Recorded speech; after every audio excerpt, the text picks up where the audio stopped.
ہم کریں گے ہر مظلوم کی حمایت۔ بسم اللہ الرحمن الرحیم۔ السلام علیکم، میں ہوں حرین فاطمہ اور آپ دیکھ رہے ہیں حمایتی نیوز HD چینل۔ نظر ڈالتے ہیں آج کی اہم خبروں پر۔ پاکستانی اسٹیل ملز میں کروڑوں روپے کی چوری، پولیس اور 62 افراد ملوث۔ چوریوں کا سلسلہ نہ رک سکا۔ کراچی 8 اپریل 2025 کراچی کے علاقے تھانہ بن قاسم کی حدود میں واقع پاکستانی اسٹیل مل جو طویل عرصے سے بند پڑی ہے، وہاں سے کروڑوں روپے مالیت کے قیمتی سامان اور مشینری کے منظم چوریوں کا انکشاف ہوا ہے۔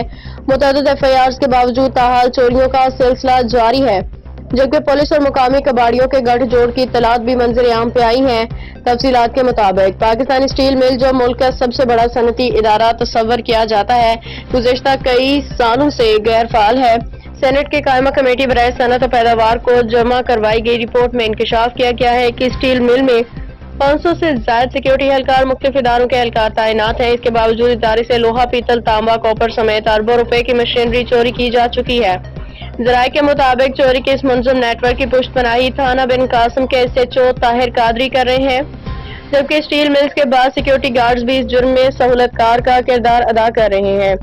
ان چوریوں میں اہم کردار ادا کرنے والے افراد میں مختار لاشاری، صدیق مری، نواز علی حمایتی، حمیرہ بیگم، رحیم ابرو، مظفر چانڈی، علی نواز حمایتی، ہیبت مری، حضرت علی پٹھان، ذاکر مغل، مختار مغل شامل تھے۔ ذرائع کا کہنا ہے کہ پاکستانی اسٹیل مل سے چوری شدہ سامان مری گوٹ، پپری اور شاہ ٹاؤن کے مختلف گوداموں میں منتقل کیا جاتا ہے، جہاں مقامی کباڑی جیسے کہ صدیق مری، ہیبت مری اور حضرت علی پٹھان اسے جمع کر کے فروخت کرتے ہیں۔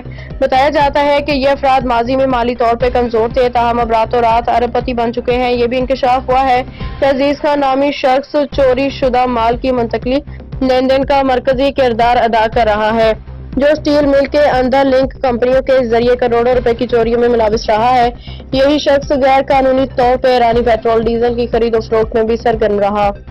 ذرائع کے مطابق پاکستان اسٹیل سے چوریوں کے حوالے سے تھانہ بن قاسم میں اب تک 53 FIR درج ہو چکی ہیں، جبکہ FIR میں بھی تحقیقات جاری ہیں، مگر بااثر ملزمان کے خلاف کسی قسم کی کوئی کارروائی نہیں کی گئی۔ ایک اور افسوسناک پہلو یہ ہے کہ اسٹیل مل کے محنت کشوں کو چوریوں کی آڑ میں برطرف کر دیا گیا ہے۔ حالیہ دنوں میں ایک بے گناہ مزدور دل کا دورہ پڑنے سے انتقال کر گیا، جسے نوکری سے نکال دیا گیا تھا۔ مزدوروں کا کہنا ہے کہ اصل مجرم تو ارب پتی بن چکے ہیں، جبکہ سزائیں غریب محنت کشوں کو دی جا رہی ہیں۔ ذرائع کے مطابق مختار لاشاری نے نواز علی حمایتی کو گاڑی اور موٹر سائیکل دی، جبکہ رحیم ابرو نے مختلف مقامات پہ ناجائز قبضے بھی قائم کر رکھے ہیں۔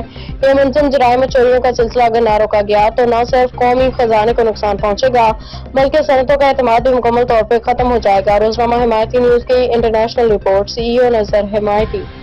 اب تک کے لیے اتنا ہی۔ مزید خبروں اور اپڈیٹ سے باخبر رہنے کے لیے دیکھتے رہیں حمایتی نیوز HD چینل۔